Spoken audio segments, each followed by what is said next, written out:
Welcome to the Sage Thought Leadership Podcast, transforming the way people think and work so their organizations can thrive. Well, hi, everyone, and welcome to our podcast. I'm Ed Kless, and with me today is Don Schmincke. He is an award-winning author, speaker, researcher, and internationally recognized organizational development coach. He has written 2 books, 2 bestsellers with over 1,700 speeches delivered. Welcome to the Sage Advice Podcast, Don. Hey, thanks for having me. Well, first off, Don, why do you do what you do? I got into it. I was a scientist doing planetary physics at MIT, and I started studying the closest planet to us, which of course is the one we're standing on. I was lazy. I was already here. I noticed humans. I automated the Harvard Biomedical Engineering Lab and started getting into what humans do. Well, I ended up at Hopkins and did my graduate work there, and noticed a lot of CEOs being upset about the success rate of management theory being so low. So they asked me to check into that, and we put together a team of anthropologists and archaeologists and geneticists and found out why management theory fails. So I got fascinated by that because I found out that, leadership, especially at the CEO and executive level, makes changes on the planet at profound levels. So I thought, let's fix this problem. And here I am. I started writing books. Oxford University gave me permission to use an ancient manuscript that was written 700 years ago to train samurai executives. It took off into a dozen languages. Then I'm on CNN and various media, and here I am. Well, talk about disruption and how you think it's affecting all of us in business or otherwise. Yeah, our species doesn't like a lot of rapid change because it can be risky. And of course, risk means it could be possible failure and death. But today, now we've got disruption going on at a corporate level. It's also affecting our lives. And then we had the COVID thing, which caused even more disruption. So that means that our stability is unstable and we're experiencing some stresses. The challenge, I think, for executives and leaders is to adapt. And I think right now, like about 20 to 30 years ago, we noticed that half of organizations' human capital was being wasted in politics and dysfunctional behavior. And now what I'm finding out is that not only delayed execution of any program, but today it's now sabotaging rapid adaptation. So now more than ever, we need to get a handle on why that is there and fix it. Yeah, I think Darwin is often misquoted as survival of the fittest. What he really said was survival of the most adaptable.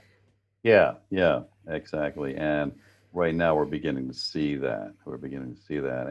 And the thing is, there were no, when I was doing my research, there were no programs on how to unhook what was stopping rapid adaptation.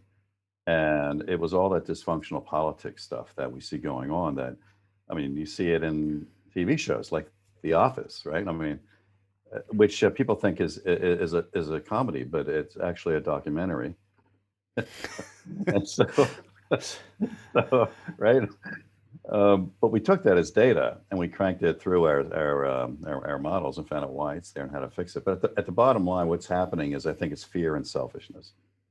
And I think we don't have any classes on fear and selfishness or how to eradicate it. But if we eradicate it, the politics goes away, speed picks up, companies can adapt faster. And so that's what we focused on.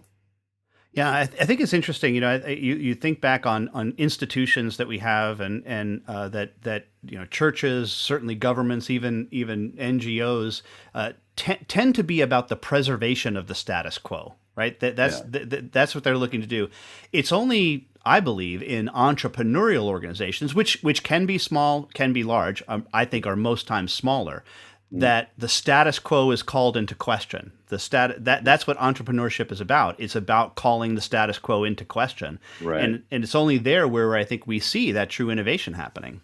Yes, yeah, absolutely. And history is littered with that, even modern history with modern corporations. Like Steve Jobs was out to violate the status quo, put a dent in the universe, and look what happened from that idea.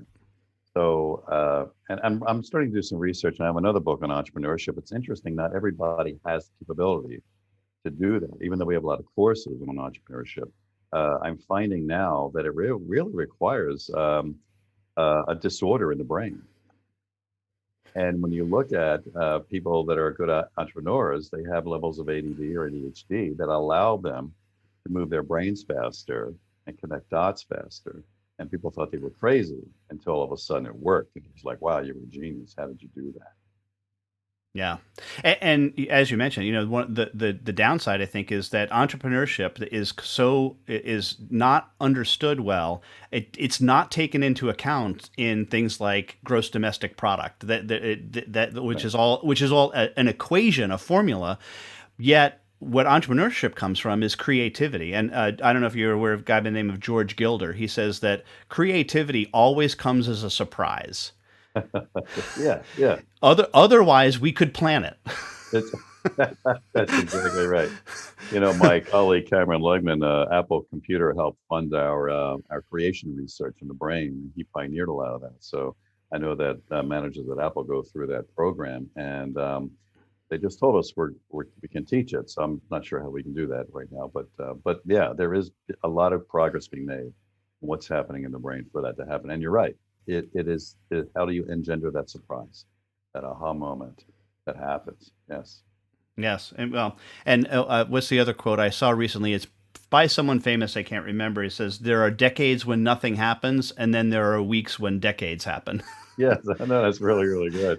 And that's really speed of adaptation is important. And it's funny, we just released this course called Becoming Samurai, and it's all about how to get rid of fear and selfishness because they taught that 700 years ago. And when we started testing this with executive teams over the past 15 years, it started working in a very measurable way. And so COVID forced me into a cigar room. Actually, it's where I am now, that I converted into a studio. And yes, I just put it online, and I'm loving it because this ancient work still has application today in adaptation and getting the speed to make it happen. Well, Don, we have an exit question that we ask all of our guests, and that is, who is a hero of yours, and why are they a hero? It's interesting. I thought about that. I thought it was a good question, and it kind of caught me by surprise as I thought about it. I think it was my dad. Uh, I didn't really know him that well. He wasn't that emotionally available to me, but he was a POW in the Korean War. And he lied about his age because he wanted to get off the streets and get some food and a place to sleep. And he was 16, but he was stationed in Japan. And of course, when the war happened, he went there. Everybody got killed, and his friends and his whole troop just vanished. He was left alive and got captured. Spent the entire war.